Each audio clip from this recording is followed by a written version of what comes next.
Who doesn't love a good dive bar? And the thing I would love even more is a documentary about a dive bar.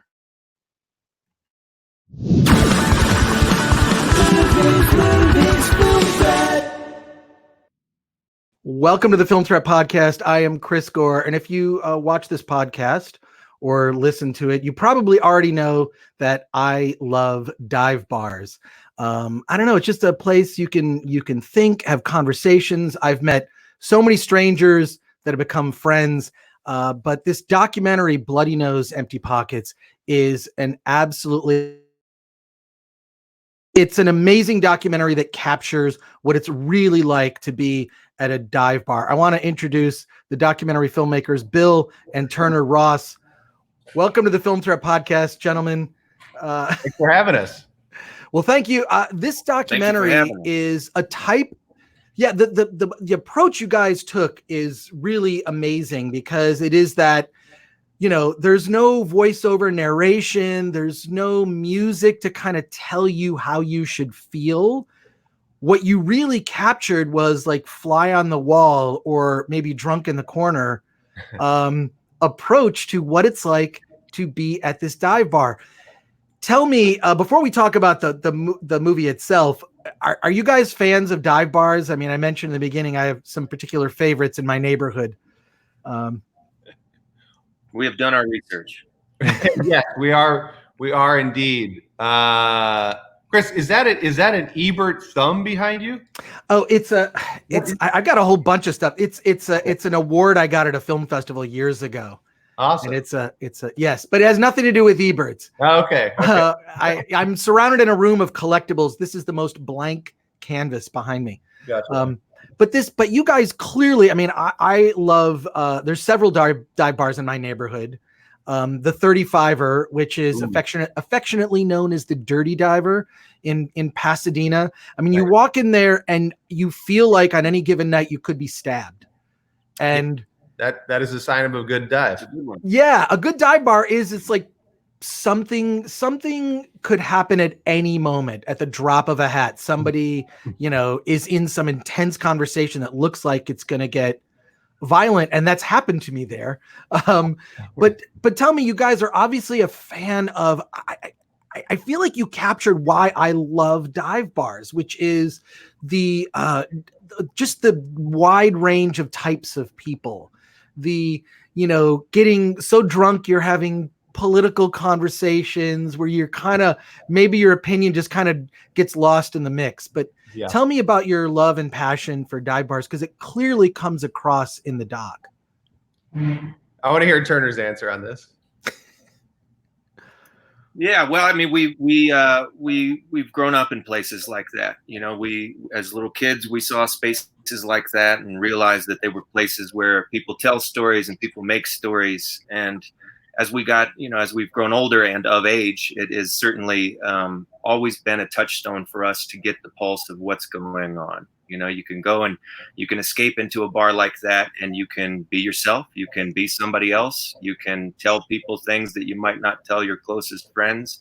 And then you can walk out into the light of day in your own world. But in the context of this project, we felt it was, we'd always wanted to make a bar film. We'd always wanted to really capture that space, that feel, that look. And but it also is a space where people talk to each other. And when we shot it in 2016, we felt like that discourse was at an impasse. And the best place to lubricate that kind of discourse is a bar. And we filled it with a cross section of people that we hoped would speak for different points of view, and collectively have a conversation about who we are, where we're going, what the state of the world is, and also just help describe the space, that quintessential space that we've always loved.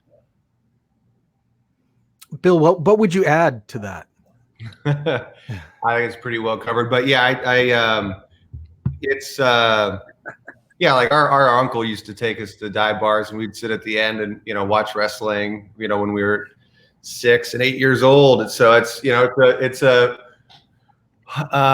It's a place with character that is filled with characters, and you're going to come home with a story, and it is not a stale environment. Well, I would argue actually that I think people speak more politely and respectfully to each other at a bar than they do on the internet. No, that's for certain. I mean, the discourse on social media has reached a fever pitch of people just being butted up with their opinions.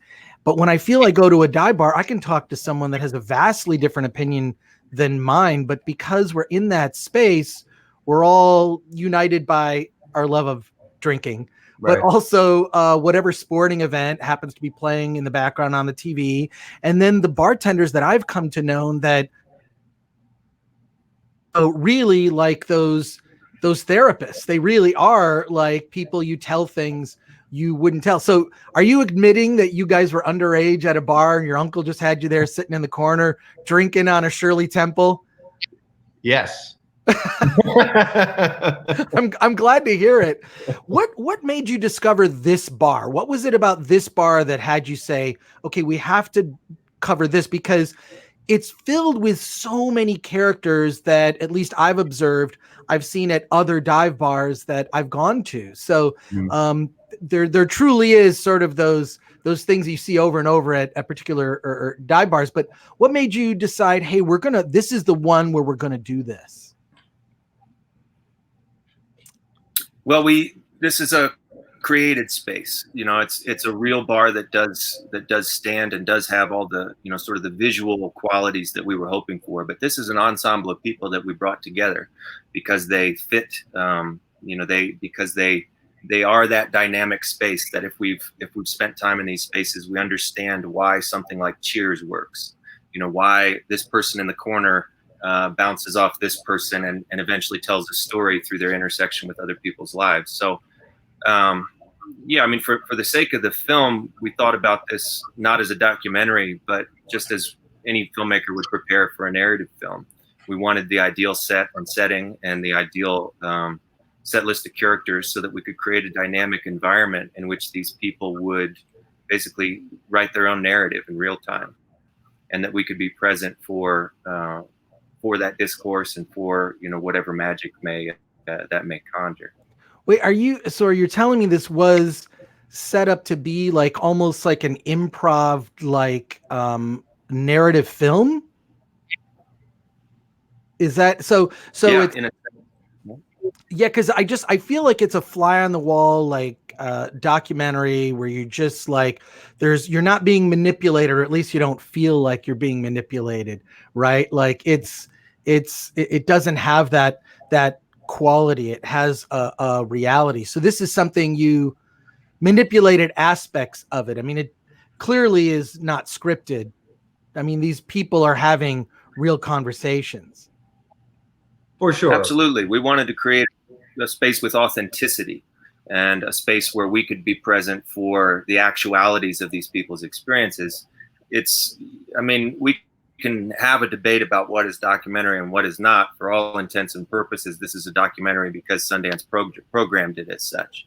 But this is the method by which we thought we could arrive at the story that we wanted to tell and the experience that we wanted to convey, and to set up an environment that that was exciting, so that we weren't filming a script, and that we could that we could set up a dynamic environment that hopefully was conducive to this thing. We also just weren't interested in spending a year in a bar and ruining our lives in order to tell a succinct story that we thought we already could put together. Because at least from what I can tell, it takes place over the course of 24 hours. It's like, just this is the day in the life, right, of this particular place. It's just so well executed, and the way that you track all the stories, clearly there was some planning involved. One in particular storyline I love which is such a thing that I've seen at dive bars, is there's always some guy who gets off work and he's still in his suit and he's sort of a douchebag who works and he sort of feels like he's above everybody. There's always that. Why is that at every dive bar? There's some guy who's got to prove himself and kind of tell people up. I mean, the great thing was seeing him get kicked out of the bar. I love that. Like he's trying to push people's buttons and be an asshole. Like, I don't know. I've seen that at like every dive bar I've been to. You really just captured that well. So how did you put all these people together in this place and just say, look, we're just going to film and just do what you do? We approached people, told them about our crazy idea, and they were either in or they weren't. So, it was everybody knew what they were getting into, and then we got everybody in there and sort of lit the match, and then documented what happened. We understood the framework of that there were certain entrances and exits. There is a time for that gentleman, and there's a place for him, and that's why he's in there. And that's the same for the myriad stories that flow through the space. And also having spent time like yourself in wonderful institutions like this, you know what 10 a.m. looks like, you know what 3 p.m. looks like, you know what people do when Jeopardy comes on. And so, we choreographed stimuli and produced an environment, like we said, that was hopeful. But within it, all these participants who signed on knew that we were all just in an experiment together. And at a certain point, they just took over, and their narrative became their narrative, and their interactions, their loves, their hates, their stories, their fears became theirs and carried the night away. Well, I have to ask, there must have been, so this is kind of a mixing, right? Like, it's like, I mean, it feels like a doc, but it's kind of, you cast it. So, I mean, is there a word for even that type of, I mean, I guess the only thing you compare it to is maybe the Borat film, but like, or that type of, and I don't mean like, I mean, look, there's no pranks in this. I don't want to mislead anybody, but that's kind of what it's like, is like, you're putting people in this situation, then you just sort of like, see where the drinks fly, right? Like, and the conversation goes. Mm-hmm. And I want to ask, I'm really curious about, like, I've been to Sundance many times. Sundance is maybe the film festival embodiment of the gentleman that I was speaking about previously. There's some aspects of Sundance that can be very hoity-toity, for lack of a better term. Very sort of the elitists of the indie film space. But I'm curious what the difference that you noticed between the screening at Sundance, which is one thing, and screenings that you did at dive bars, which I really wish I had attended one. It seems like the perfect place to see this film, but talk to me about like those differences in those types of screenings and this dive bar screening tour that you guys did. Well, it's virtual. Yeah, we haven't been privy to that. So you weren't even there physically for these virtual screenings in dive bars. I mean, obviously because of the lockdown and just everything else. Well, that sucks. Like, yeah. Well, we did have the opportunity to do some additional screenings, and even at Sundance, I would say, certainly it's interesting to intellectualize the film and have those conversations, because we certainly do in-house. We know what we're after. We know why we're doing things. But inevitably, you create something that you share with an audience, and that's one response, with people in their with their Sundance badges. But that's also, there are people in those audience who deeply connected with it on a different level. It's like we had college kids who I don't think could have spent too much time in spaces like that having a response to it. We had at one screening, we had an elderly woman come up, and she looked like she must have been there with a grandchild, but she came and grabbed my arm and she said, well, you may not think it, but I'm one of those people. I'm in that bar, and I've spent a lot of time there, And so we hope that people have a myriad experience with it, people who just need a time out, especially during this time, to engage in a space that they can't engage with, or to engage with the ideas that we're after. But what we want is something that's more holistic like that. that people can engage with the art or with the experience, and hopefully we're creating an experience that conveys something that we all deeply understand.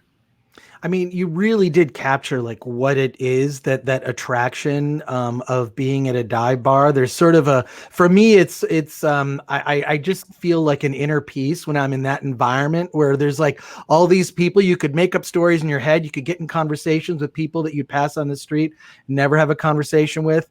And now dive bars have become kind of a bit, there's a dive bar t-shirt club, right? And whenever I travel anywhere in the world, I'm always asking, like, where's the dive bar? Where's the dark underbelly here in New Zealand or wherever, right. In whatever I've been fortunate enough to travel. Like, I always try to find like where that dive bar is. And it's not a specific, a dive bar doesn't call itself a dive bar, right? You just kind of know it when you see it. It's not a chain. Whenever you go into a chain restaurant, there's always that sort of like, this is just the gentrification of culture and everything. But just for yourselves personally, and having even been, kids that hung out in a dive bar and fell in love with that space, what are some of the things you look for when you go into a dive bar? Yeah, we have a similar approach when we travel too. It's that's where you most accurately get the a sense of the place, the political, how the political and social winds are blowing, and so what do I look for? I don't know. As soon as you walk in, you kind of know. It's a dark hideout that you can escape from. Yeah, it's just it's a space where people. It's a space where people who are of that place are invested, and yeah, like Bill said, anytime we're working on anything, you find that place, and you're likely to get. It's like a great cab driver. You're going to get a real great assessment of where you are. Well, the film is fantastic. It just, gentlemen, you really captured the feel. You have a passion, obviously, for the subject, and I think you treated it, especially the people in the film, treated it with real sensitivity. So, congratulations! And also, just watching your film made me just want to go to a dive bar, which I can't do right now. I'm in, I'm in California where bars are locked down. I ran into a guy that I see at my local dive bar all the time. We sat down and just ate at a restaurant together. This is a guy I say hi to her. We just do that sort of nod because we see each other at the bar all the time. Sat and had a long conversation. So I really hope that once we open up, the dive bars will return and we'll be able to save the dive bars. It's such a great place for conversation, and it's an underappreciated part of our culture. So congratulations on the film, and thank you so much for joining us on the Film Threat podcast. Tell us where people can get more information about the film too. Do you have a website or a social media? Yeah, so the film is being distributed by Utopia. Their parent streaming site is altavad.com. But the film also goes into wide release, I think, this Friday through basically any outlet that you normally, I don't think the major streaming outlets, but your favorite bars, your favorite movie theaters. It'll link through a lot of those places. But if you need to find it directly, you can go to altavad.com, and on the bottom of the page, you might find one of your favorite places and throw them a bone as well. And yeah, we hope you'll check it out. Yeah, well, I'm just gonna Google "Bloody Nose, Empty Pockets" buy. That's what I'm gonna do. Bill and Turner Ross, thank you so much for joining us on the Film Threat podcast. I also want to thank our sponsor, Storyblocks. Go to storyblocks.com/filmthreat. If you're an aspiring filmmaker or a creative, it's all sorts of resources for filmmakers. Thank you guys. It's a great film. I really appreciate it. Thanks a lot, man. Thank you.